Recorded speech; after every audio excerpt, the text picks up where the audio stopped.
en toda la cadena de valor, aunque de momento pocas ocupen posiciones de liderazgo. Tenéis, por lo tanto, un papel protagonista en los retos que vienen, como la sostenibilidad y el relevo generacional.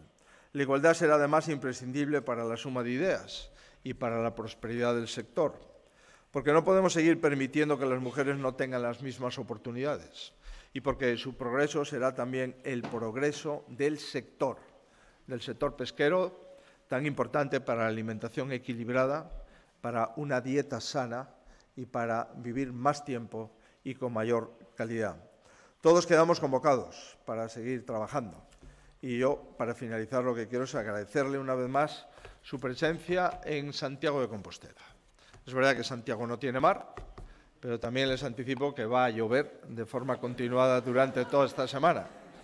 No tanto como por tener dificultades de inundaciones, aquí nunca tenemos inundaciones, estamos acostumbrados a esto, y decirles que estamos muy contentos por tener una borrasca que va a proseguir durante la semana. Se lo decimos de verdad. De la misma forma que si ustedes hacen esto en la Costa del Sol y tienen ustedes toda la semana lloviendo, no admirarían el sol de la costa, pues aquí, si vienen ustedes en noviembre y no admiran el agua, cómo rebota en las piedras de esta ciudad monumental, ustedes llevarían una falsa impresión de Santiago de Compostela.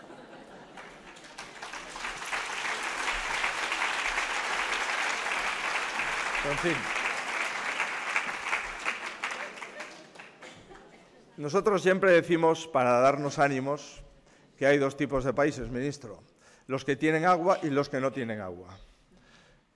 Y hay muchos países que serían totalmente distintos teniendo agua. Pues bien, nosotros tenemos agua, somos la primera región de Europa en pesca fresca, la primera región de Europa en pesca congelada, la primera región de Europa en conservas, la octava región de Europa en el sector lácteo y la octava región de Europa en el sector forestal. Comprenderán ustedes que para nosotros el agua es nuestra forma más importante de darles la bienvenida. Nada más y muchas gracias.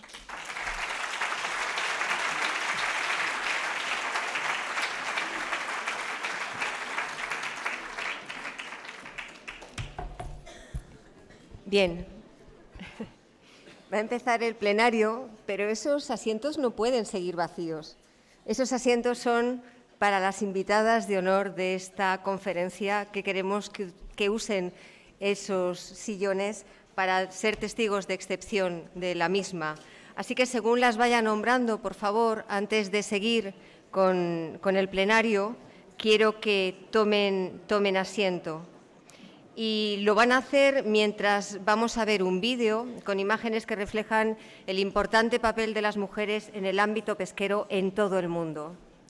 Vamos allá. En representación de África, contamos con la presencia de la doctora Sana Taktak Keskes. Es médico especialista. Sana, ¿puedes subir? Sí. Es médico especialista en medicina ocupacional, presidenta fundadora de la Comunidad de Generaciones y secretaria general de la Asociación Tunecina de Mujeres Recolectoras. Gracias, Sana. En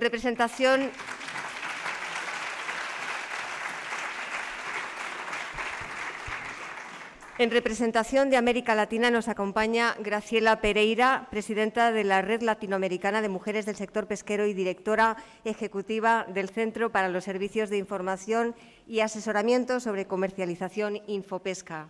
Gracias, Graciela. En representación de Asia tenemos con nosotros a la doctora Nikita Gopal, científica principal del Consejo Indio de Investigación Agrícola, Instituto Central de Tecnología Pesquera de Kochi, Kerala, en la India. Es también vicepresidenta de la sección de género en acuicultura y pesca de la Sociedad Asiática de Pesca. Y eso que sus currículums están bastante reducidos. Como representante de las organizaciones internacionales, contamos con la presencia de Marie-Christine Monfort, presidenta de la Asociación Internacional de Mujeres en la Industria de Productos del Mar, que ejerce como consultora senior en el ámbito de la comercialización y desde 1990 como especialista en asuntos marítimos y marketing en el mercado europeo. Gracias, Marie-Christine. Como representante de nuestro sector pesquero español, contamos con la presencia de Rita Míguez de la Iglesia, presidenta de la Asociación Nacional de Mujeres de la Pesca, ANMUPesca, y miembro del Consejo Gallego de Pesca. Rita es mariscadora y patrona mayor de la Cofradía de Pescadores de Arcade en Pontevedra. Gracias, Rita. También participa en este plenario en representación de Europa Maria Beckendam. Fue directora de una empresa de pesca continental en los Países Bajos y desde 2006 preside la Red Europea de Mujeres en la Pesca y la Acuicultura. Gracias, Maria. Y por último, en representación de Oceanía, contamos con Leonie Noble, presidenta de la Red de Mujeres en la Industria de Productos Pesqueros de las Comunidades de Australia. También ha ocupado importantes cargos en la Red de Mujeres Rurales de Australia Occidental y en la Junta Nacional de la Coalición de Mujeres Rurales. Muchas gracias. Muchas gracias a todas por asistir a esta Conferencia Internacional de Mujeres en la Pesca. Es para nosotros un auténtico privilegio poder contar con su testimonio. Y ahora, como continuación del bloque institucional, me complace dar paso al vídeo de la representante de Naciones Unidas, Gabrielle Goetze-Wanley, es directora de la División de Asuntos Oceánicos y Derecho del Mar de la ONU. No ha podido estar presente en esta conferencia, pero ha tenido la amabilidad de dejarnos este vídeo.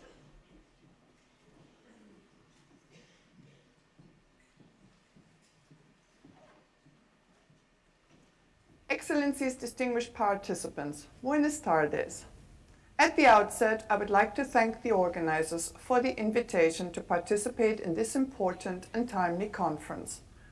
While I regret very much not being able to be with you in person, I'm grateful for the opportunity to contribute on behalf of the Division for Ocean Affairs and the Law of the Sea of the Office of Legal Affairs of the United Nations to this important topic via a video message.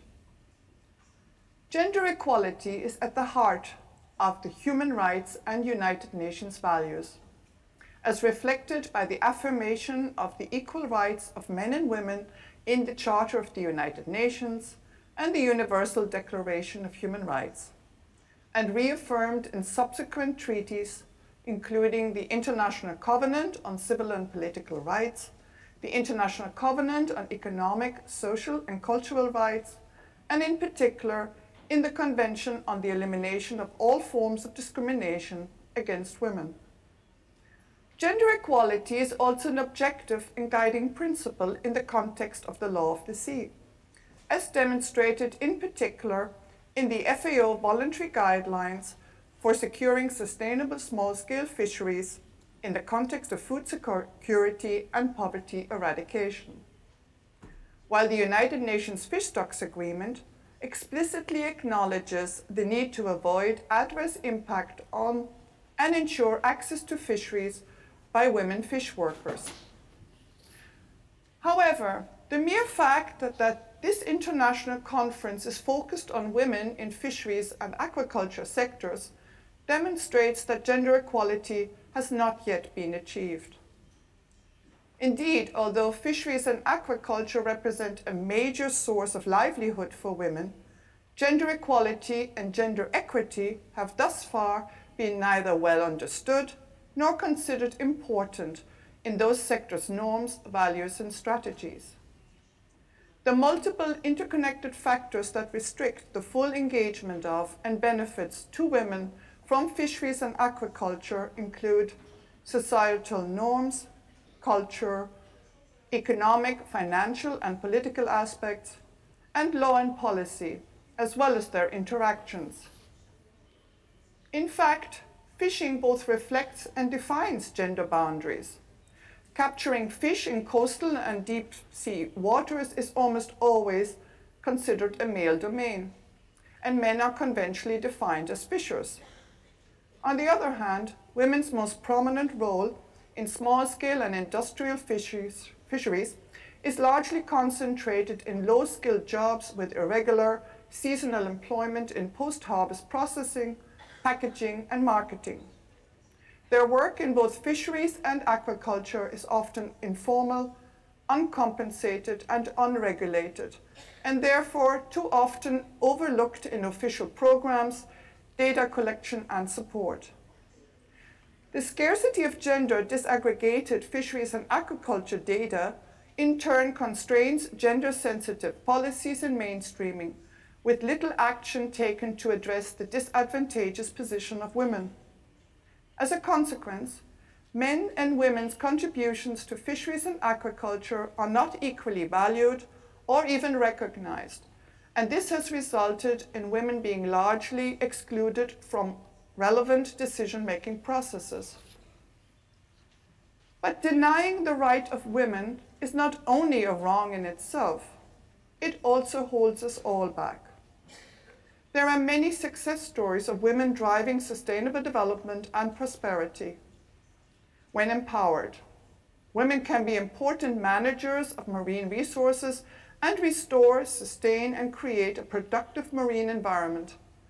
In addition, as the primary caregivers, women can be instrumental in instilling in children the desired values that support sustainable fishing and aquaculture practices and the protection of the marine environment.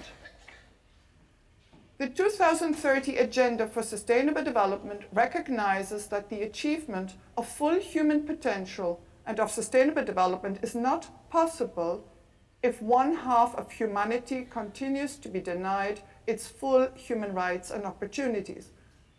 Women and girls must enjoy equal access to quality education, economic resources, and political participation, as well as equal opportunities for employment, leadership, and decision-making at all levels. Sustainable Development Goal 5 identifies a set of targets for the achievement of gender equality and the empowerment of women and girls, which realization can make a crucial contribution to progress across all the other goals of the 2030 Agenda, including Goal 14 on the conservation and sustainable use of oceans, seas, and marine resources. Accordingly, the United Nations system of organizations is working towards the objective of providing women with equal access to resources, education and training, healthcare, employment, and decent work, and facilitating their participation in decision-making processes in relevant ocean sectors. The Division very much welcomes this conference as it provides a valuable opportunity for both awareness raising of the need to achieve gender equality and empowerment of women, and for the identification of required actions to address shortcomings and gaps, as has been done in the Santiago de Compostela Declaration.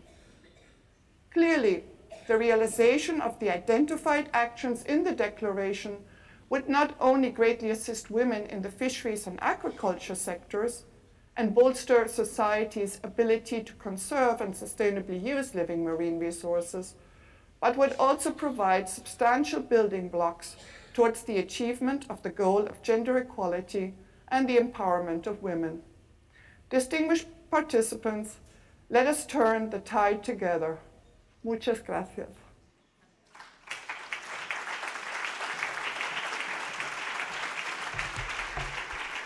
A continuación tiene la palabra Teresa Coello, presidenta del Consejo de Administración de Doda Pesca, Portos e Lotas, en representación de la ministra do Mar de Portugal.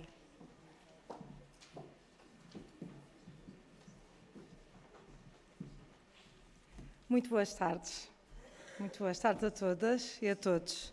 Senhor Ministro da Agricultura, Pesca e Alimentação, Dom Luís Planas Puxados, Senhora Secretária, Senhora Conselheira do Mar da Galiza, Senhora Secretária-Geral da Pesca, Senhora Diretora da FAO, Senhora Secretária de Estado do Reino de Marrocos, Senhores representantes das demais autoridades, representantes das organizações internacionais e das instituições da União Europeia, caros membros das associações de mulheres da pesca e aquicultura, demais autoridades aqui presentes, minhas senhoras e meus senhores. A senhora Ministra do Mar de Portugal, Engenheira Ana Paula Vitorino, Gostaria muito de estar hoje aqui presente nesta conferência tão importante para as mulheres e para as pescas. No entanto, compromissos relativos à discussão do Orçamento de Estado de 2019 na especialidade impossibilitaram a sua presença. Pediu-me para a representar e vos transmitir que deseja os maiores sucessos para a iniciativa, que considera de grande relevância. Em Portugal, só nas últimas décadas do século XX, as questões da igualdade de género e dos direitos das mulheres passaram a ser encaradas com a devida importância, tendo feito o seu caminho de uma forma mais célere após 1974. Recentemente, o Governo adotou a Estratégia Nacional Portugal Mais Igual, que assenta numa visão estratégica para o futuro sustentável de Portugal, enquanto país que garante efetivamente os direitos humanos e que assegura plenamente a participação de todas e de todos. Recentemente, o Ministério do Mar encomendou um estudo à Universidade Nova de Lisboa sobre a situação da mulher no conjunto de atividades da economia do mar. Se bem que ainda não concluído, foram estudadas cerca de 52.308 mulheres, o que representa uma taxa de feminização de 25,2%, a qual não é, contudo, similar em todas as áreas que constituem o universo da economia azul. Por setor, a taxa de feminização superior é registada na área da governação, com 43,1%. Nas áreas produtivas, realça-se a indústria transformadora, com 66,8%, a investigação e desenvolvimento no Estado, com 64,5%, o ensino superior, com 57,8%, e no desporto federado, a taxa é de 44,9%. Com taxas de feminização mais baixas estão os setores das pescas, 9,6%, e da aquicultura, 20,3%. Registre-se que há mais homens em organismos ligados à pesca e atividades portuárias e mais mulheres em áreas da gestão de recursos e formação. Partindo desta realidade, devemos colocar várias questões. Como se situam as mulheres no setor das pescas? Que políticas devem ser implementadas para promover a igualdade do género e a atratividade do setor? Por que é que a sustentabilidade do pescado é boa para a igualdade de género? São questões que todos nos colocamos e cujas respostas devem ser encontradas num esforço conjugado dos Estados, das organizações internacionais, da União Europeia e dos diferentes stakeholders do setor, uma vez que todos podem ser muito beneficiados pela defesa da igualdade de género no setor da pesca. Para Portugal, as pescas são um setor muito importante. As comunidades pescatórias têm um peso económico e social muito relevante e as mulheres desempenharam e continuam a desempenhar um papel essencial no setor das pescas. Tradicionalmente, as mulheres nasciam ligadas às pescas, casavam com pescadores, algumas trabalhavam com os seus maridos na pesca artesanal e muitas viam os seus filhos partir para alto mar, continuando uma viagem que começara há muitas gerações atrás. Eram denominadas as mulheres de mar. Atualmente, em muitas comunidades pescatórias da costa portuguesa, as mulheres continuam a desempenhar um papel fundamental nos encargos familiares, na gestão da casa e dos filhos, mas também na gestão financeira das famílias. Nas fábricas de conserva de peixe, a mão de obra era e é essencialmente feminina. De há uns anos a esta parte, temos vindo a assistir a uma mudança de paradigma. As mulheres dos pescadores continuam a desempenhar o tradicional papel, mas adquiriram novas competências. E, em regra, as mais jovens desempenham outras tarefas que exigem maiores qualificações. Assistimos ao aparecimento de uma nova geração de mulheres na pesca, ligadas à ciência, ao ensino, à gestão de empresas, à direção superior de cargos da administração pública, às organizações não governamentais, às novas tecnologias e a várias outras áreas. São biólogas, engenheiras, advogadas, gestoras, médicas veterinárias e de muitas outras áreas de formação. A nossa Ministra do Mar é uma mulher. A Presidente da Associação de Mulheres Cientistas é a professora Maria José Costa, que sempre trabalhou na área das pescas e que recentemente publicou o livro Peixes de Portugal. Já temos várias dirigentes associativas mulheres, várias gestoras em empresas privadas e públicas em lugares de topo. Se até há algum tempo as mulheres estavam pouco representadas nos cargos qualificados, nós estamos a inverter essa tendência e queremos continuar esse trabalho. Para além de continuarmos a defender o importante papel das mulheres no setor pesqueiro, nas diferentes áreas e junto das diferentes instâncias, Governo português, Comissão Europeia, FAO, organizações não governamentais, continuaremos a apoiar, defender e apresentar todas as medidas que visem promover a igualdade de género e incentivar a presença feminina nas pescas. Estamos a ponderar desenvolver uma plataforma que permita criar uma rede de mulheres que visa a troca de experiências e conhecimentos, quer na pesca, na aquicultura, na indústria, na transformação, na gestão, na investigação, em que se publicitem ofertas de emprego no setor, em que se publiquem artigos de interesse geral, em que se divulgue a informação referente ao setor. Acreditamos no futuro sustentável do setor das pescas e no relevante papel que as mulheres podem desempenhar nesse caminho. Defendemos que esta primeira Conferência Internacional das Mulheres das Pescas é a primeira de muitas outras que nos vão apoiar a alcançar o objetivo, ou seja, tornar o setor das pescas mais atrativo para as mulheres e um caso de estudo na promoção da igualdade de género. Muitos parabéns ao Governo de Espanha, muitos parabéns ao Ministério da Agricultura, Pescas e Alimentação por esta excelente iniciativa. Muito obrigada e fazemos votos para que a conferência seja um grande sucesso.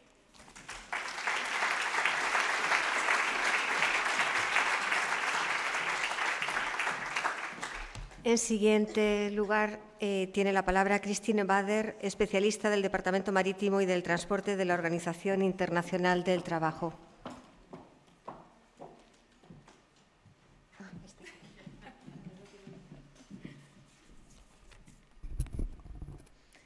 Estimadas delegadas, estimados delegados, I'm very honored to speak to you today at the first International Conference of Women in Fisheries.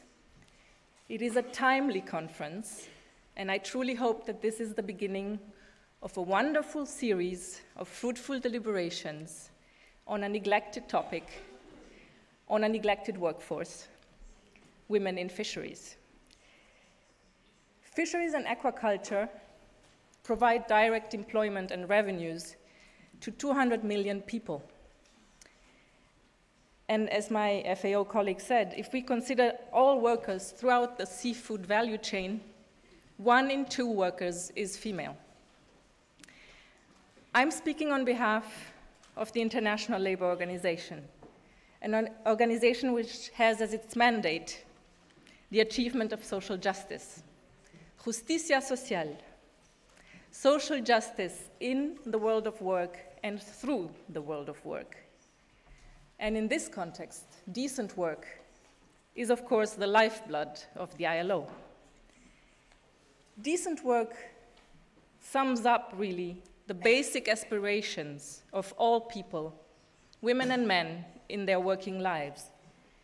It has become a universal objective included in the UN 2030 Sustainable Development Agenda as SDG Goal 8, namely to promote sustained, inclusive, and sustainable economic growth, full and productive employment, and decent work for all.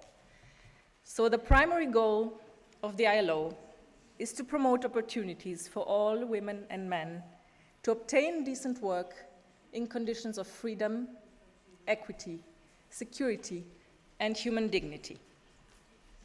In reaching the decent work goal, gender equality is key.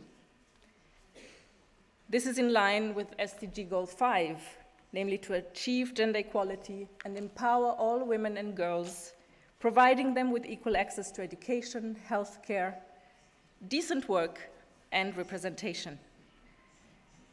There are 2 fundamental ILO conventions which are the custodians of the human right to equal opportunity and treatment in the world of work. They provide tools to eliminate discrimination on the basis of sex in all aspects of the workplace and in society as a whole. Firstly, the Discrimination in Employment and Occupation Convention, number 111, which requires to pursue a national policy designed to promote equality of opportunity and treatment in relation to access to education and vocational training, access to employment, and to particular occupations, as well as terms and conditions of employment, and the Equal Remuneration Convention number 100, which requires states to ensure the application of the principle of equal remuneration for women and men for work of equal value. Moreover, the ILO has a panoply of relevant international instruments that seek to address decent work deficits faced by workers in general, women and men. In 2007, with particular focus on the workers in the fishing sector, the ILO has adopted a comprehensive international instrument, the Work in Fishing Convention, number 188, covering virtually all aspects of the world of work. Convention 188 entered into force exactly 1 year ago and has so far been ratified by 12 member states, including fishing nations such as Norway, France, Argentina, South Africa, and most recently Namibia and Senegal. Many ratifications are in the pipeline, and we are optimistic that our beautiful host country is also working on it. Convention 188 constitutes the social pillar of the international legal regime in capture fisheries, together with the IMO Cape Town Agreement, which we hope will enter into force soon, and the FAO Port State Measures Agreement.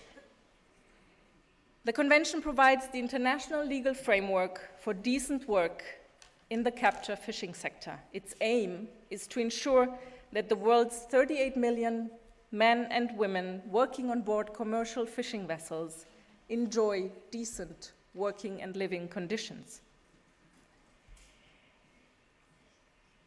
As of now, only 15% of those workers are women. Extractive fishing on board is still an activity traditionally performed by men, according to the common perception that men fish. Women still face difficulties to enter this particular sector.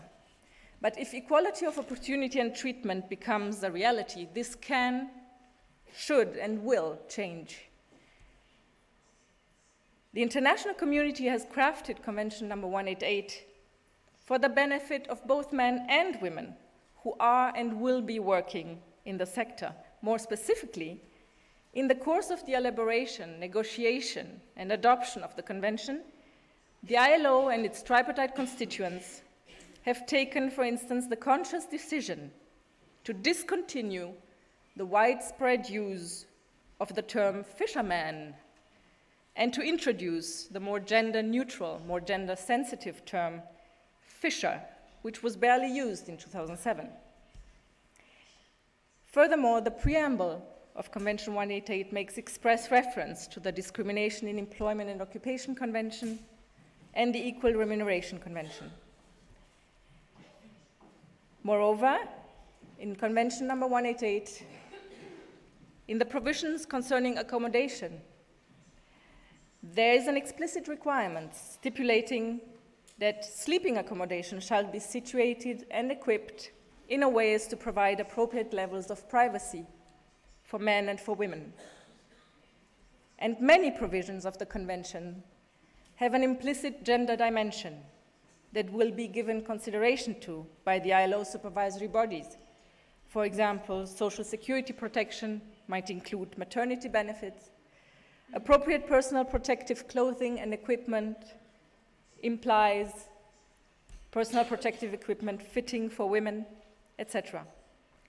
In conclusion, Convention 188 promotes decent work and gender equality in fisheries, in this huge workplace, which is the ocean.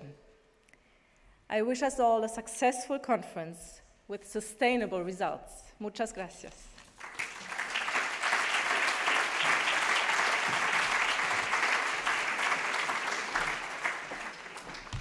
A continuación tiene la palabra Frédéric Godard de la Haye, que es director general de Pesca Marítima y Acuicultura de Francia.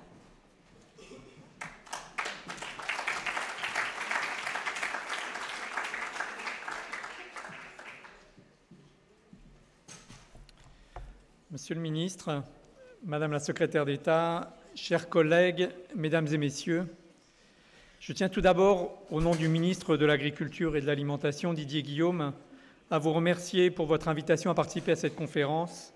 Et c'est un plaisir et un honneur pour moi que d'y représenter le gouvernement français. 224, c'est le nombre de femmes qui, en 2016, travaillaient comme marins ou patrons embarqués sur des navires de pêche en France. Sur un total de plus de 16 000 marins embarqués, cela représente 1,4% des effectifs de marins. De même, en 2016, et pour le secteur de la pêche, les femmes ne représentaient que 7,2% des nouveaux diplômés. Si l'on rappelle qu'un secteur est qualifié de mixte, s'il compte au moins 30% de présence de l'un des deux sexes, la mixité est donc loin d'être atteinte dans la pêche embarquée en France. Heureusement, il n'en est pas de même dans l'aquaculture et dans les métiers à terre, où les femmes sont beaucoup plus présentes. Pour autant, les femmes ont investi le monde de la pêche française et y occupent une place de mieux en mieux reconnue. Ainsi, en 1997, un statut de conjoint collaborateur a été formalisé au niveau législatif et réglementaire pour reconnaître et développer le rôle des femmes dans les entreprises familiales de pêche. On trouve actuellement des femmes à la tête d'entreprises ou d'organisations collectives et dans les différents emplois de direction. En 2015, la direction des pêches maritimes et de l'aquaculture a produit un ouvrage intitulé « Femmes de mer », rassemblant 42 portraits de femmes travaillant dans les secteurs de la pêche et de l'aquaculture. Ces femmes, comme leurs collègues masculins, soulignent à la fois leur satisfaction de s'impliquer dans un secteur qui les passionne, mais aussi leur difficulté à exercer un métier très exigeant. La pénibilité et la limitation des espaces de travail et de vie sont en effet souvent avancées comme le premier frein à l'accès des femmes dans les métiers de la pêche. La modernisation des navires, le renouvellement des flottes, l'organisation du travail permettent d'ouvrir de nouvelles possibilités en matière de diminution de la pénibilité et de meilleure gestion des lieux de vie. Ils répondent ainsi en partie aux exigences qu'implique la mixité du recrutement.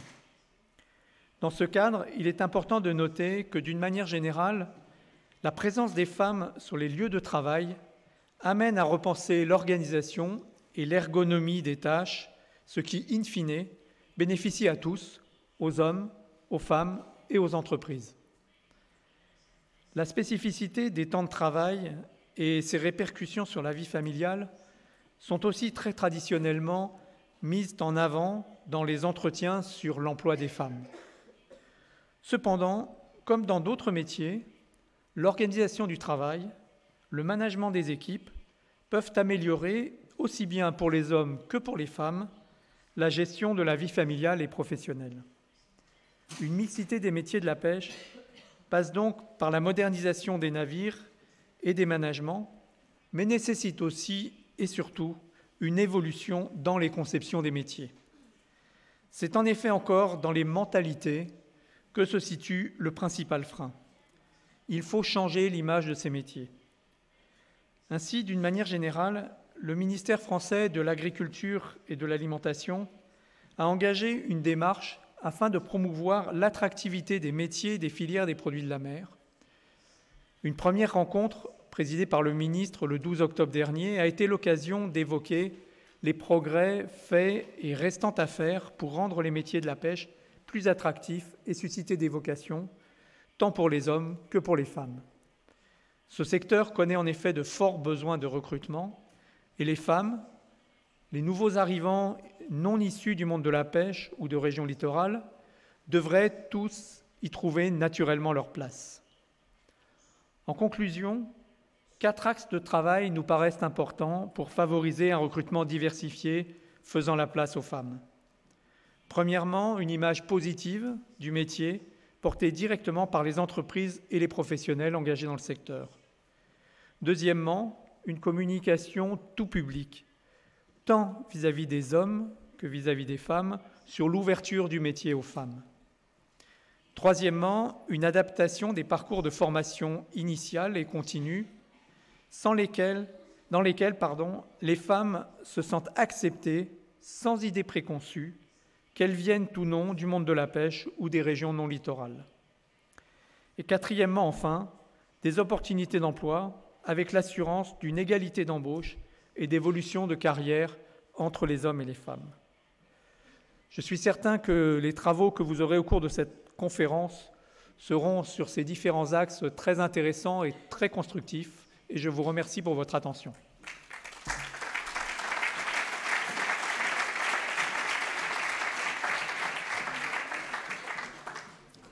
A continuación tiene la palabra Barca Bouaida, secretaria de Estado de Pesca Marítima de Marruecos.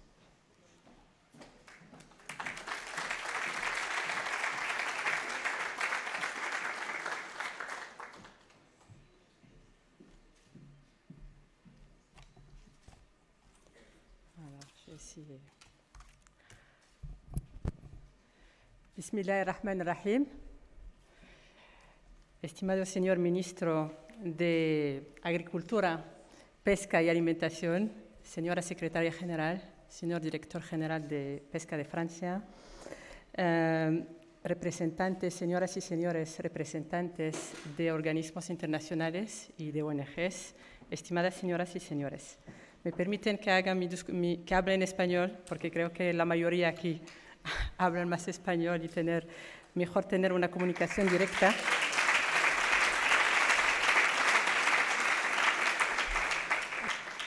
Primero quiero agradecer al Gobierno español y al señor ministro por su invitación y aprovecho también esta ocasión para felicitar a los equipos y socios que han contribuido a la organización y preparación de este evento.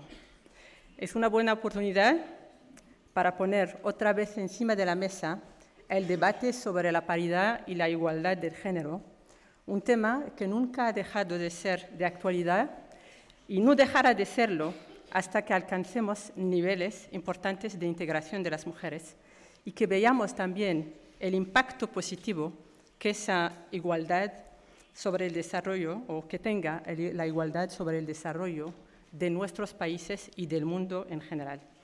Señores y señoras, o señoras y señores, el sector de la pesca y de la acuicultura juega un papel social y económico importante en nuestros países y conoce una importante dimensión femenina no siempre valorizada ni entendida. El hecho de haber elegido a Santiago de Compostela como lugar donde se organiza esta conferencia, y lo ha dicho el presidente de la Junta antes, nos enseña sobre la determinación de las autoridades españolas a promover la igualdad de género en esta área. Tengo entendido que es en Galicia donde a mediados de los años 90 mujeres de pesca se han solidarizado para cambiar una actividad informal en una profesión. Con el apoyo de las autoridades locales, estas mujeres han creado sus propios grupos y han integrado organizaciones profesionales con acceso a un estatuto formal. Para mí es una success story que debería servirnos como ejemplo. Señoras y señores, según el informe de la FAO, y la representante de la FAO lo dijo antes, según el informe del 2016, 59,6 millones de personas trabajan en el sector de la pesca. Dentro de ellas, 14% son mujeres. Aunque las mujeres estén presentes en actividades como valorización y distribución, la contribución efectiva de las mujeres en la pesca queda poco conocida y sufre de un déficit estadístico y de estereotipos duros en muchas partes de nuestro mundo. En mi país, en Marruecos, la igualdad de género entra directamente en las reformas institucionales y jurídicas iniciadas por Su Majestad el Rey Mohammed VI, desde su acceso en el trono en 1999. El gobierno marroquí trabaja para instalar las bases necesarias a la igualdad de oportunidades y a un acceso justo y equitativo de las mujeres a sus derechos civiles, políticos, económicos, sociales, culturales y medioambientales. Los datos ventilados por sexo son muy raros, desgraciadamente, en mi país. y casi no existen, aunque la realidad de la presencia y contribución femenina en este sector existe, lo que me lleva a decir que el camino sigue largo para alcanzar una paridad respetuosa, justa y equilibrada. Aún así, nos hemos esforzado para emprender acciones que favorecen la igualdad de género, tanto a nivel de los órganos de gobernanza o de gobierno, como en los distintos cuerpos del sector productivo. Hemos creado a principios de los años 2000 una estructura dedicada a la cuestión del género, con objetivo de asegurar una integración efectiva de las mujeres en la pesca, y trabajamos desde entonces en la planificación, programación y la mejora de las condiciones socioeconómicas de mujeres en la pesca, sobre todo en zonas costeras rurales. Unos ejemplos de acciones que esta unidad marroquí, propia al Departamento de Pesca, que represento hoy, hacemos. Hacemos mucho de formación y acompañamiento de mujeres pescadoras para que se organicen en cooperativas. Hoy en día, el sector de pesca cuenta con 153 cooperativas, dentro de las cuales 14 son de mujeres y otras 70 son cooperativas mixtas. Trabajamos también en el reforzamiento de capacidades institucionales, técnicas y comerciales de cooperativas femeninas, empowerment, pero también apoyo financiero. Hemos desarrollado un programa de alfabetización dedicado a obreras activas en las industrias de la pesca, a esposas e hijas de pesqueros en las zonas litorales rurales. Más de 13.000 mujeres beneficiaron de ese programa. La promoción también de actividades generadoras de ingreso y puesta en marcha de instalaciones para transformar productos del mar con normas sanitarias para las cooperativas en distintas áreas, como en la cultura de marisco, el secado de algas o valoración de otros productos del mar. Son cosas o son acciones que hacemos cada día. Tenemos hoy 5 cooperativas de mujeres y una mixta con sus propias unidades de valoración, lo que permitió mejorar el marco de vida de más de 500 mujeres y sus familias. Y a nivel regional o continental, hemos creado la Red Africana de Mujeres Pescadoras dentro del marco institucional de la COMAFAT, que es la Conferencia Ministerial de Cooperación Pesquera entre Estados Africanos del Atlántico. Esa red ambiciona de promover, de hecho no sé si están presentes a esta conferencia o no, esa red ambiciona de promover la participación de las mujeres del sector de la pesca en el desarrollo sostenible de la pesca y en el reforzamiento de sus capacidades organizacionales, profesionales y gestionarias para darles más poder político y económico en sus países. Esa conferencia, la COMAFAT, organiza formaciones en liderazgo y también talleres sobre normas higiénicas y de calidad para un mayor acceso al mercado. Señoras y señores, la estrategia de pesca de Marruecos prevé el desarrollo de la acuicultura como mayor forma de valorar y preservar los recursos pesqueros. Hemos trabajado en distintos planes de desarrollo costales y uno de los primeros planes que se basa en la ciudad del Dakhla, en el sur de Marruecos, donde hemos lanzado una licitación y en esta parte hemos seleccionado más de 100 proyectos que implican a 216 mujeres, es decir, 47% de las personas que se interesan al desarrollo de la acuicultura y a la valorización son mujeres. Esas personas han seguido recientemente una formación teórica y práctica sobre la acuicultura, además de formación sobre seguridad y rescate. À niveau institutionnel, qu'elles méritent, parce que c'est des femmes qui gagnent, qui arrachent leur pain pour quelques sous seulement, pour faire vivre leur famille et pour améliorer leurs conditions. Dans un monde là où l'homme, malheureusement dans le milieu rural, est le grand roi, ces femmes sont très soumises malheureusement et elles font le grand boulot. Elles sont le maillon le plus faible, malgré qu'elles sont le maillon le plus fort dans la chaîne de valeur. Nous avons réalisé, à travers les différents projets qui ont été financés par plusieurs organisations, et dont la plus importante c'est la FAO, et ces projets nous ont permis, au cours de ces années, de réaliser quelques résultats dont on est fier, mais il reste encore beaucoup à faire. J'ai réussi à réaliser des changements dans la réglementation. Il y a des textes réglementaires qui ont été mis à jour au profit de ces femmes pêcheurs. Il y a eu aussi des femmes, maintenant elles vendent leurs produits 10 fois plus. Avant elles le vendaient à quelques sous et elles vendent maintenant 10 fois plus parce qu'elles savent la valeur de leur travail et la valeur de leurs produits.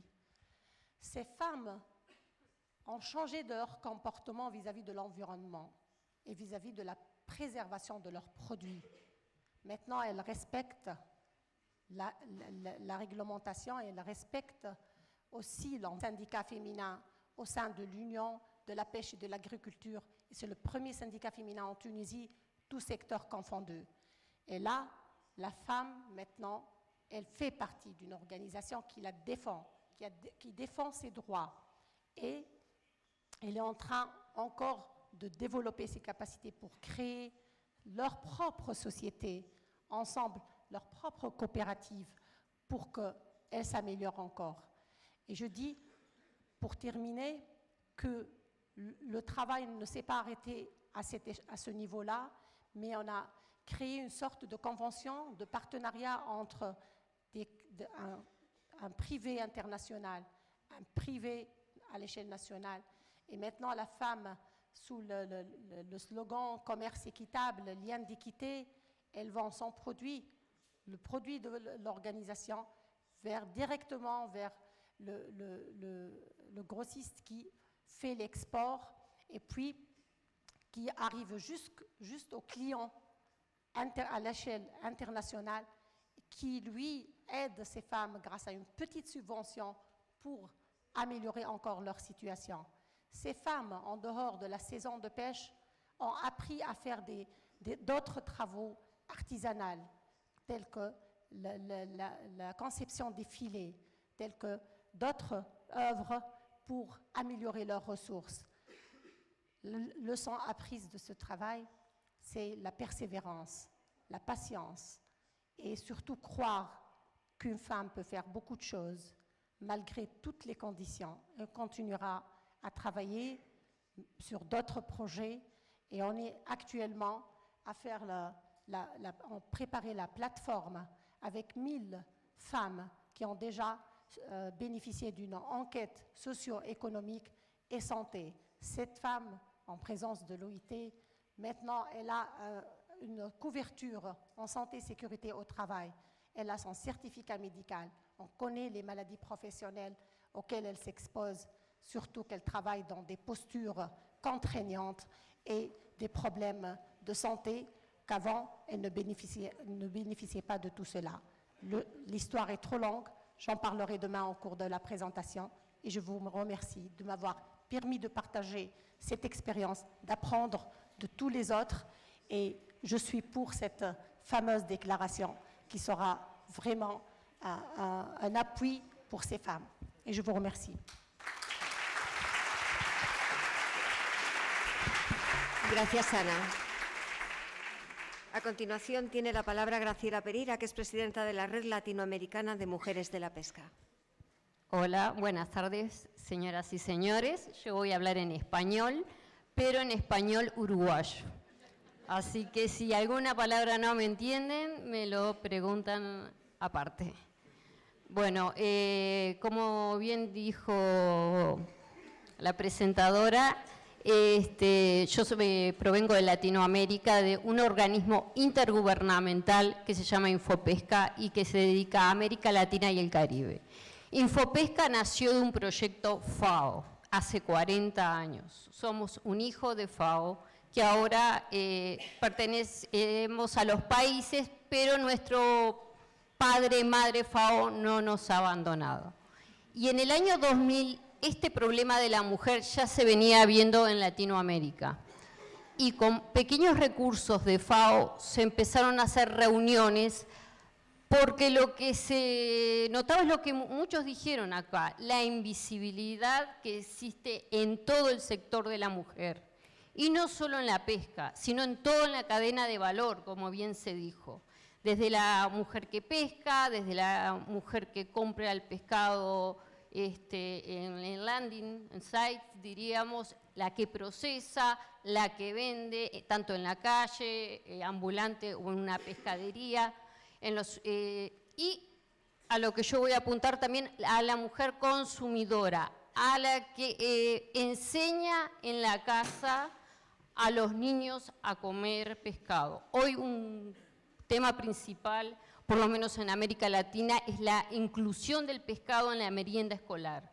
Y las mujeres tienen un rol importante ahí también, me gustaría destacarlo, además de todos los temas que vienen destacando y van a seguir destacando acá mis colegas. Y el papel de las nutricionistas también, y todo el valor desde el punto de vista de ama de casa también de la mujer. Aunque ahora los hombres también van al supermercado y cocinan, eso sí. Pero no olvidar a la mujer trabajadora, a la madre, que muchas veces va a trabajar. Hoy la representante de Marruecos y la de la OIT dijeron la mujer y el trabajo decente, que para mí es más bien llamarlo trabajo digno en español, por un tema de traducción, muchos me van a entender lo que quiero decir. También hoy en día están muchos temas entrelazados, es como que la mujer, el tema género ocupa varios puntos, no solo generar ingresos, sino ganar posiciones que se han ganado. Pero voy a explicarlo más detallado, ya estoy vendiendo la conferencia de mañana, voy a explicar más detalladamente todo el papel y el rol de la mujer mañana en la parte, en el taller 2 creo que es que me toca hablar. Gracias a todos. Gracias, Graciela. Sí, mañana tenemos los talleres para abordar todos los programas mucho más en profundidad. Y ahora interviene Nikita Gopal, que es vicepresidenta de la sección de género en acuicultura y pesca de la Sociedad Asiática de Pesca. Cuando quieras. Thank you. Dignitaries, invitees, ladies and gentlemen, good evening. It's an honor to be addressing you all at this plenary at the first International Conference of Women in Fisheries in this beautiful city of yours. I represent the Gender in Aquaculture and Fisheries section of the Asian Fisheries Society. It's a professional organization of professionals working in fisheries and aquaculture sector. The formation of the Gender in Fisheries and Aquaculture section has been a 28-year-old journey. We began with a very small initiative, a workshop on women in fisheries in 1990 in India that was organized by the Indian branch of the Asian Fisheries Society. We have come a long way, and we organized our first standalone event, the 7th Global Conference on Gender in Aquaculture and Fisheries, Expanding the Horizons, that was held in Asian Institute of Technology, Bangkok, Thailand, in October. Through several periodic conferences, which were held in several Asian countries, we have understood why gender matters. This we have done through synthesizing insights from a plethora of research results and deciding what is to be done. Over the years, we have been trying to bring the gender agenda to the forefront of fisheries and aquaculture discourse. We have moved from looking at whether women were really present in fisheries. We have moved on to the where and to the how and to several new dimensions of the gender aspect in fisheries and aquaculture. It was in 2004 that the first global symposium was organized, and GAF became our unofficial statement. We have looked at gender and development, GAF 2 in 2007, which was held in India. We have moved the agenda forward, GAF 3 2011, that was held in Shanghai, China. Tried navigating change, GAF 4 2013 in South Korea. We still knew that there is a long journey to equality, GAF 5, 2014, that was held in Lucknow, India. We also knew that we had to end gender security, GAF 6, 2014, Bangkok, Thailand, and the latest, Expanding the Horizons, GAF 7, 2018. Along the sidelines of the GAF conferences, we have had informal network meetings from 2007 onwards, which gradually synthesized into the idea of giving our informal but very active group a more formal structure. This was reinforced by certain positive pointers, with gender finally being included in major international policy instruments like the FAO voluntary guidelines for small-scale fisheries. We had run a special workshop of this in GAFI at Lucknow, and also this Sustainable Development Goals of the United Nations. This sort of propelled us to make GAF a formal section, and this was formally launched in November 2017 in Cochin, Kerala, during the 11th Indian Fisheries and Aquaculture Forum that was organized by my parent organization, the organization that I work for. I'm a principal scientist with the ICR, Central Institute of Fisheries Technology, and I work with fisherwomen trying to organize them for alternative livelihoods, and I've been doing this work for 10 years now. We are today looking at the regional chapters of GAF in other regions like Africa and South America. What have we found as we moved along? Why does gender really matter in fisheries and aquaculture? We have found that there still exist large constraints for women, as many of our earlier speakers have told. Women have smaller enterprises, they have lower pay, they have riskier work. We have policies that are gender blind because we lack sex desegregated data, which undermines women's contributions to the sector. Women have to still fight for their basic rights and decision-making power. And fisheries and aquaculture modernization has downsides for women, and this has to be recognized. We also understood that there are large opportunities of society when these constraints are removed. Women's empowerment and group action help overcome these constraints. The fish sector wins, actually, when women's contributions are valued. Society and the environment will benefit when women are empowered. Women fish workers are key to fish as nutrition, and integrating women into action on climate change and natural disaster relief benefits households and communities. GAF section advocates the following. We have to count the women and make them visible. We have to support women's empowerment. We have to increase funding for gender. Gender should not be the tailpiece of a project. It should be somewhere in the beginning. And there are so many networks and organizations working on gender, and we need to collaborate more on this. We are working for gender equality, and we can find more of our statement on www.genderequality.genderequifish.org. We discussed the Santiago de Compostela Declaration in great detail at the GAF Section Executive Committee meeting on 21st October 2017 at Bangkok. The declaration was well received, and the general opinion was it is a very well-written document. On behalf of the GAF section, I congratulate the leaders and collaborators for the efforts in making the declaration, and hope that the actions envisaged will be taken up by all concerned, and together we all can make a difference. I look forward to a wonderful conference and wishing you all the best. Thank you very much.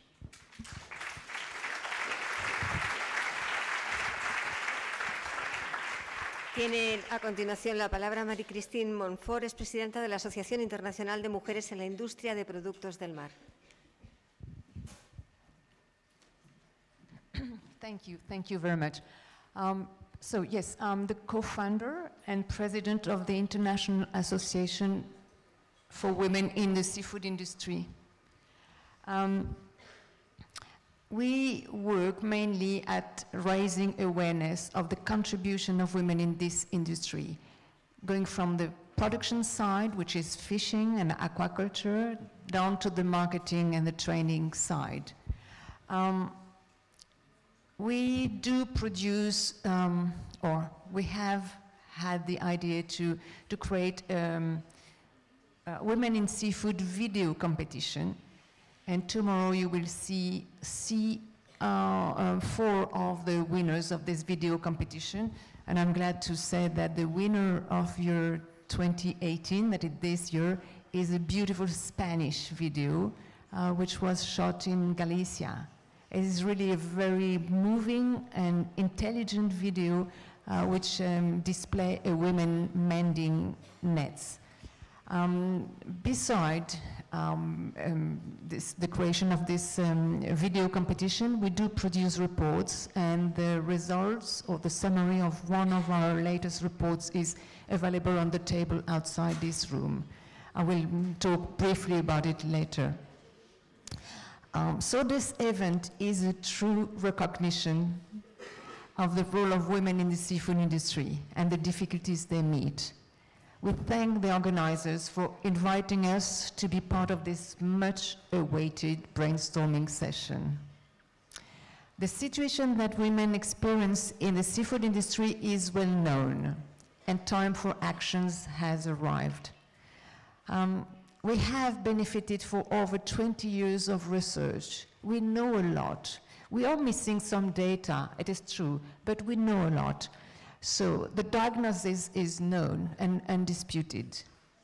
Regardless of location or level of industry development, female workers are consistently overrepresented in low-skilled, low-paid, low-value jobs, and remain mostly absent at the top of the value chain, and that with the help of gender-blind public policies.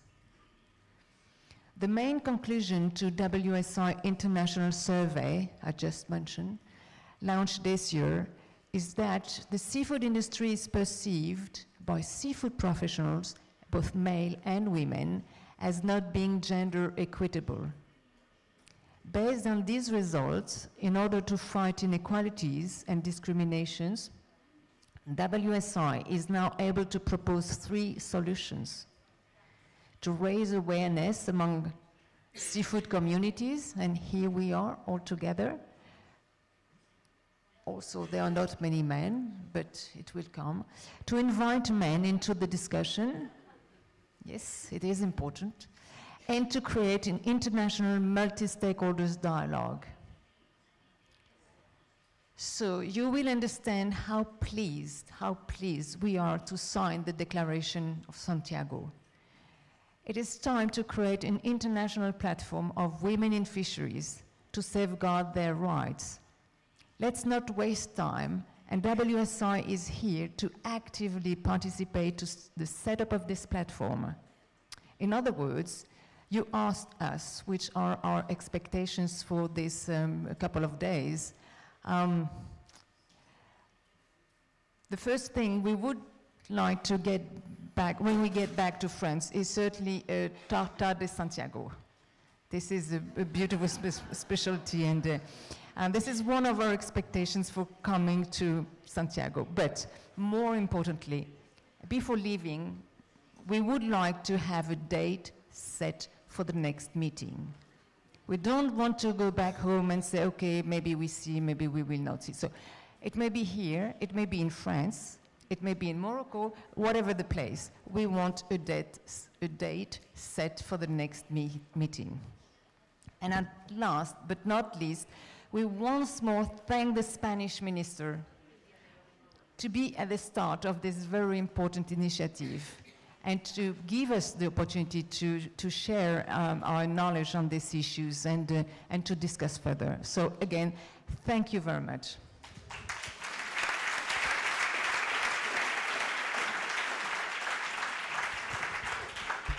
Gracias, Marie-Christine. Mañana, antes de las conclusiones, veremos algunos de esos vídeos de la competición a la que hacías mención.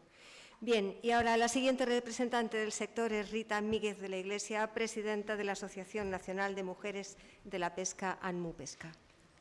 Hola, buenas tardes. Ministro de Agricultura, conselleira, consejeros, directores, directoras generales, secretarios, secretarias, autoridades, compañeros. En primer lugar, en nombre de las mujeres que integramos ANMU Pesca, agradecer la oportunidad que nos brinda la organización para presentarnos y para mostrar nuestra asociación a todos los participantes que están aquí en la primera Conferencia Internacional de Mujeres de la Pesca. La Asociación Nacional de Mujeres de la Pesca es una entidad que nació poco más de hace 2 años y en este corto periodo de tiempo pues, ha experimentado un cambio cualitativo y cuantitativo. De las 12 asociaciones que firmamos el acta constitucional en mayo de 2016, pasamos a ser a 30 asociaciones en la actualidad, integramos a más de 15.000 socias y gracias a nuestras asociaciones estamos representadas en 6 comunidades autónomas, Galicia, Madrid, Comunidad Valenciana, Asturias, Cantabria y Andalucía. Desde que nos asociamos tuvimos siempre claro cuáles eran nuestros objetivos: defender los intereses tanto económicos como profesionales de nuestras socias y de todas las mujeres que viven del mar, visibilizar el trabajo de las mujeres profesionales, facilitando su empoderamiento, incrementar el liderazgo de las mujeres profesionadas e impulsar su participación a los órganos de gobierno y ser un instrumento y plataforma de diálogo social con las distintas entidades, tanto públicas como privadas, con el fin de concertar políticas que favorezcan a las mujeres o los colectivos formados por estas. En este sentido, tras un análisis de nuestra situación en el sector, nos encontramos con varios problemas y lo vamos a resumir en 2 porque si no, no me llegaría toda la tarde aquí para hablaros. Por un lado, como sabemos todos, la falta de visibilización de nuestro trabajo y presencia en el sector. Las mujeres de la pesca hemos sido unas perfectas desconocidas para la sociedad, ya que nadie nos vinculaba a la actividad pesquera y mucho menos hemos participado en la definición y en las decisiones que realmente nos afectaban como sector y como profesionales. Para ello, desde Amupesca estamos llevando una serie de acciones que nos permiten darnos a conocer. Hemos participado en todos los foros a los que se nos ha invitado. Hemos mantenido reuniones con las distintas comunidades autónomas donde tenemos socias para que las tengan en cuenta y atiendan nuestras demandas y creando nuestros propios canales de comunicación con la sociedad. Otro de los grandes problemas que tenemos y que nos enfrentamos todas son las desigualdades existentes en nuestro ámbito. Desde que se constituyó Amupesca, hemos sido partícipes de múltiples denuncias de desigualdades entre hombres y mujeres en nuestro sector. Podría hablar de muchas, pero me voy a centrar en 2 exclusivamente. Por un lado, tenemos el tema de los coeficientes reductores. ¿Saben ustedes que las rederas son el único colectivo profesional del sector de la pesca que no se puede aplicar los coeficientes reductores en su actividad? Es un tema en el que estamos trabajando y nos preocupa y estamos luchando para que se implante y que se reconozca. Y también hemos planteado la revisión de los coeficientes reductores entre los trabajadores y trabajadoras del mar. El segundo de los ejemplos que me gustaría llamar la atención es en el asunto de la conciliación laboral, que parece que solo nos afecta a las mujeres. Pues a las mujeres de la pesca pues también nos incumbe y mucho, porque muchas veces nos vemos obligadas a condicionar nuestro trabajo diario, pues a atender a nuestros hijos, a la gente que tenemos en casa, con la consiguiente el detrimento de nuestras profesiones y muchas veces con pérdidas de horas de trabajo. A mí me gustaría dejar una pregunta en el aire, no hay muchos hombres, pero bueno, mujeres que trabajamos en el mar, poder preguntar de cuántos marineros se han visto obligar a solicitar un permiso de conciliación en los últimos años. Yo me atrevería a contestarlo, yo diría que ninguno, pero bueno, lo voy a dejar en el aire por si alguno, pues, que lo pregunte. Creo que llevamos, y lo dijeron antes nuestras compañeras, participando en actividades pesqueras en nuestros puertos. Por lo tanto, somos una parte esencial de la cadena productiva. Estamos en el momento se captura el pescado, estamos en el momento de la comercialización, estamos en el momento de la distribución. Por ello, desde Amupesca defendemos nuestros derechos a participar en las mesas en las que no solo se hable de nuestras condiciones de trabajo o nuestras mejoras laborales, sino de los grandes asuntos que nos preocupan a todas, que es la sostenibilidad de los mares, la innovación y modernización del sector y el incremento del consumo de pescado. Las mujeres de España hemos empezado a mostrar nuestro trabajo, a mostrar nuestra aportación y hemos manifestado nuestra intención de seguir apostando por nuestras profesiones como fórmula de hacer pervivir el modo de vida de las gentes del mar. Continuaremos el camino que nos hemos marcado, conscientes, que siempre lo decimos, que estamos aquí para sumar y para hacer un sector mucho más fuerte. Creo que se lo debemos a nuestras antecesoras, todas aquellas mujeres que dejaron sus manos y sus vidas en un trabajo que nadie le reconoció y que ahora nosotras debemos ser quienes de ponerlo en valor. Creo que estoy segura que esta conferencia marcará un antes y un después en cuanto a la mayor presencia de mujeres en el sector de la pesca a nivel mundial. Creo que aquí es su lugar y ahora es el momento. Y daros las gracias y, como decía mi compañera, espero que pronto se ponga una segunda fecha para la segunda conferencia internacional. Muchas gracias.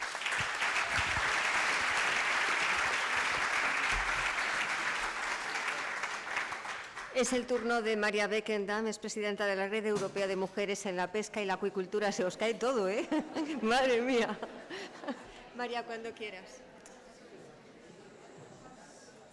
Good evening. First of all, I would like to thank the organization for inviting Actea to this conference. Actea was legalized in 2006 in Italy, in Ancona, but it more or less was born in Santiago in 2003, 2004, when we had conferences here with the help of the Xunta de Galicia. We have heard many figures about how many women are working in fisheries.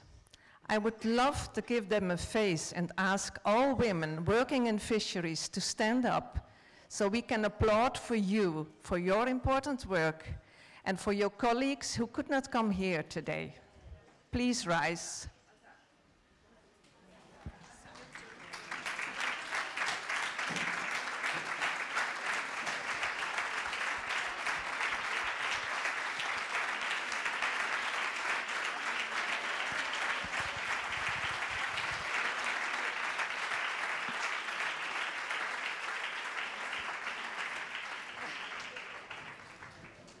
You see, there's so many.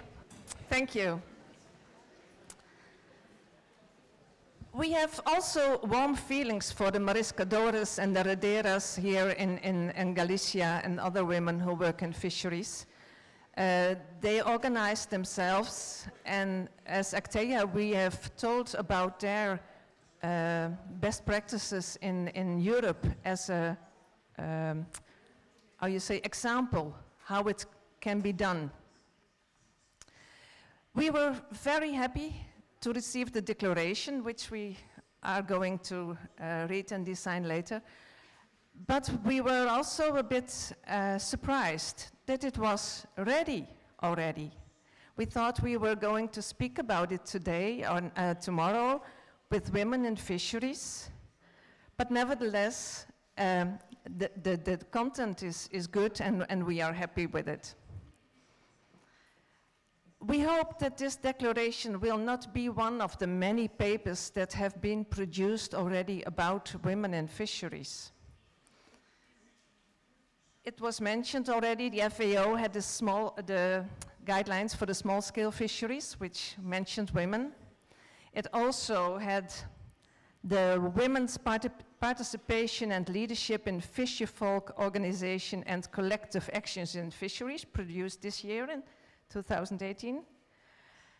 And last but not least, Actea produced papers about women in fisheries. And of course, the EU, with the directive that was from 1986, the 613, and modified in 2010. As far as we know, only France has implemented that directive. So there are many countries to follow. We hope to see in the future that the director of the Santiago de Compostela conference will improve the situation of women in fisheries. Saturday we visited women in fisheries here in Galicia, and we heard that they have to work many more years than their male colleagues before they have a retirement pension. I can only ask why. What is the difference? They work as hard as the men. Thank you very much again, and we hope to continue the good work that starts today.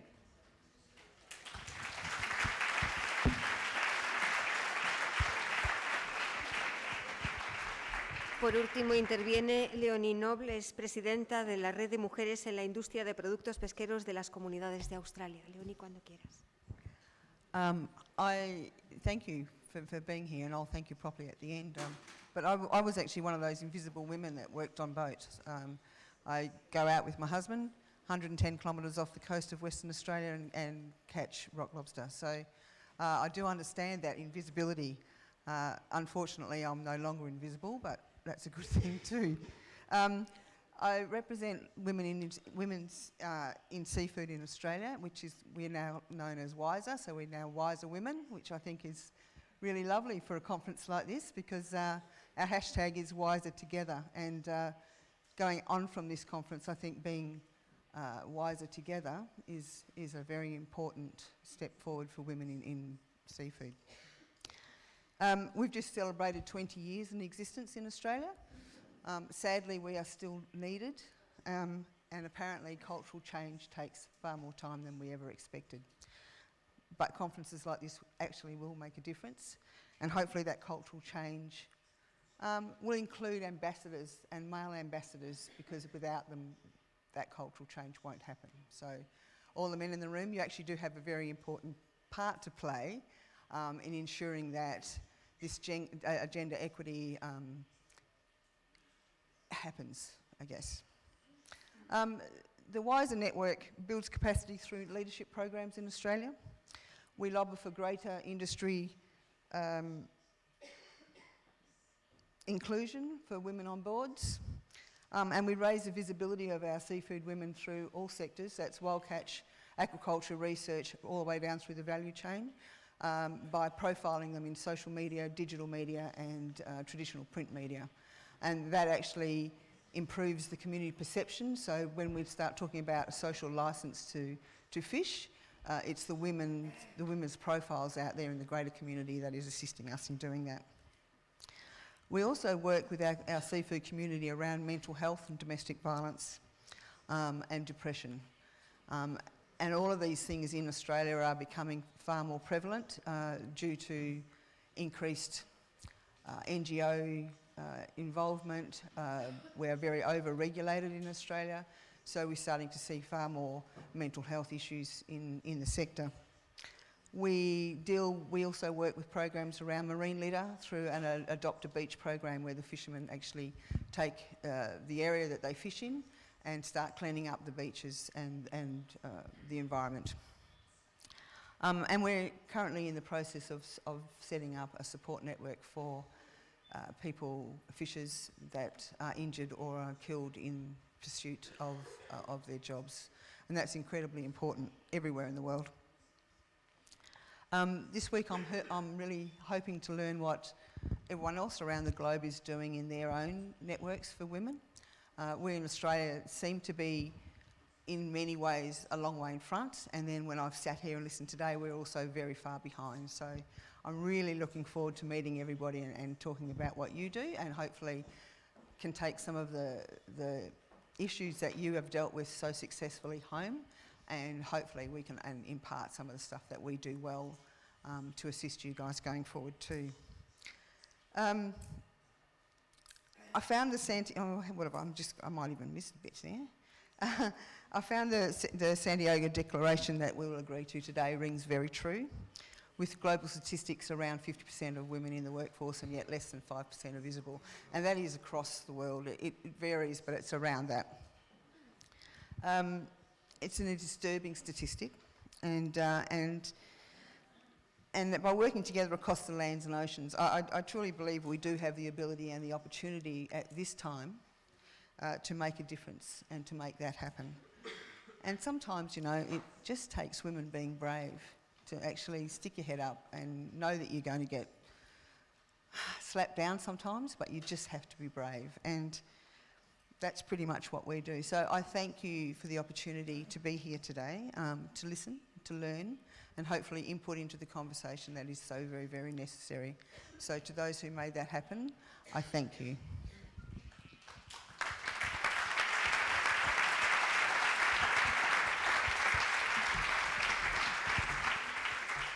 Bien, ha llegado el momento de la lectura de la Declaración de Santiago de Compostela por la igualdad de oportunidades en el sector pesquero y acuícola. Es un extracto, completa la tienen con la documentación que les han entregado al acreditarse.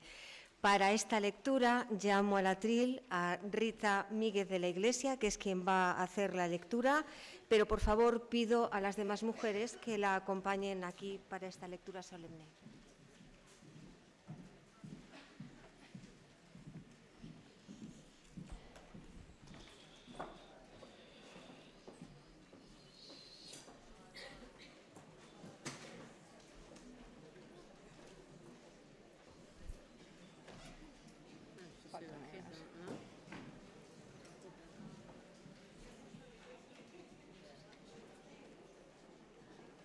mejor.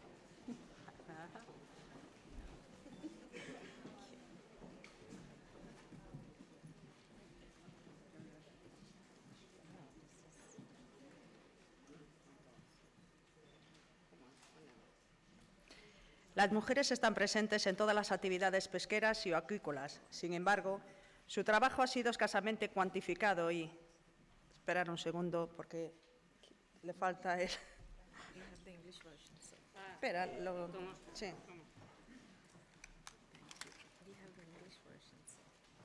Okay. Bueno, estas son cosas del directo. No. Más despacio, vale. Las mujeres están presentes en todas las actividades pesqueras y acuícolas. Sin embargo, su trabajo ha sido escasamente cuantificado y, por tanto, poco reconocido históricamente.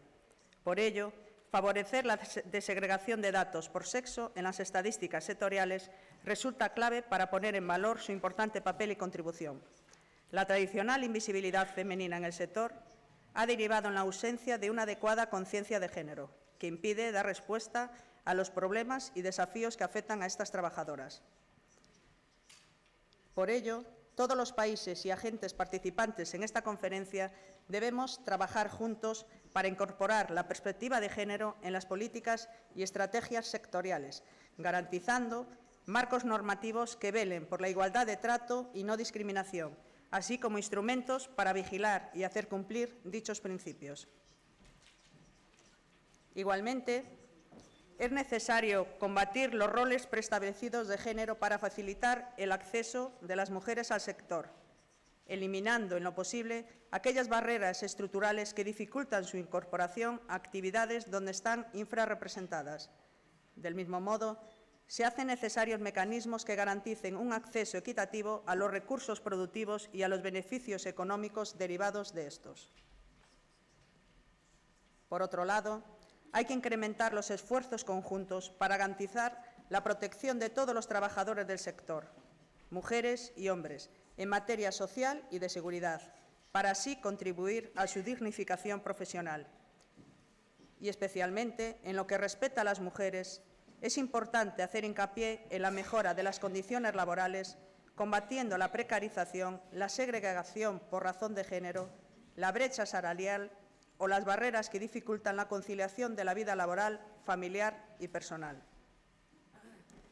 La formación profesional en pesca y acuicultura, así como en otras áreas de conocimiento complementarias, es imprescindible para promover el empoderamiento y desarrollo profesional de estas mujeres, lo que contribuirá también a incentivar el emprendimiento femenino en el sector, para lo cual han de establecerse, además, presupuestos públicos y facilitar el acceso de estas emprendedoras a subvenciones o créditos. Por último, es importante favorecer el asociacionismo y liderazgo femenino en el sector, garantizando la presencia de mujeres en los órganos de poder y representación.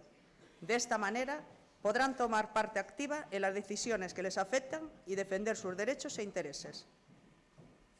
Todos estos objetivos quedan recogidos en la Declaración de Santiago de Compostela por la igualdad de oportunidades en el sector pesquero y acuícola, que se presenta en el marco de la primera Conferencia Internacional de Mujeres de la Pesca.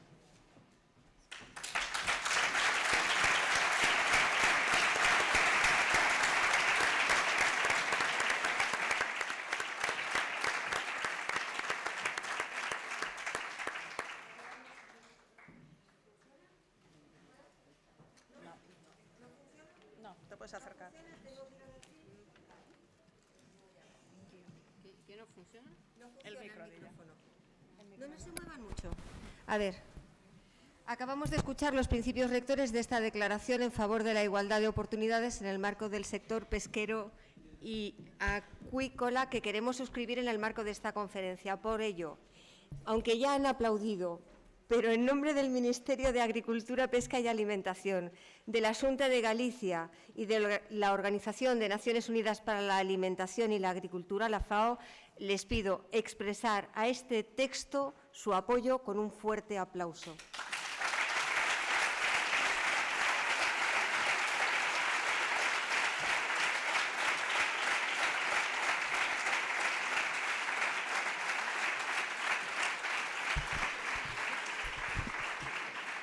Bien, de esta manera, con fecha 5 de noviembre de 2018, aprobamos por aclamación de todos los presentes en esta primera Conferencia Internacional de Mujeres de la Pesca la Declaración de Santiago de Compostela por la igualdad de oportunidades en el sector pesquero y acuícola.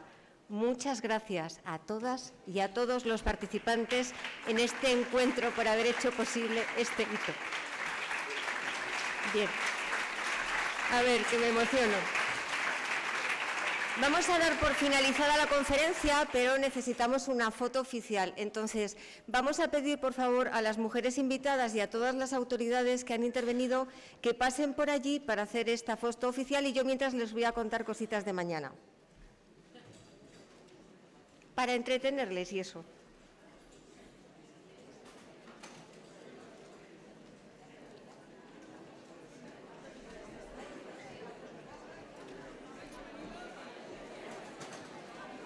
A ver, les voy contando mientras se van colocando para la foto oficial.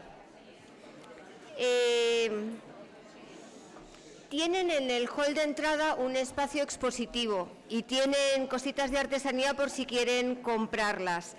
También van a tener un vino español por si les apetece tomar algo de colofón de fiesta de esta declaración. Mañana los talleres técnicos empiezan muy pronto, empiezan a las 9 de la mañana. Todos tienen, si se han apuntado, tienen que saber exactamente cuál es el taller y en qué sala es. Sean puntuales porque están muy solicitados y si no llegan con suficiente tiempo no van a encontrar asiento para presenciar ese taller. Son 15 minutos los que hay para asegurar ese asiento, ¿de acuerdo? Nada más, muchas gracias a todos. Nos vemos mañana.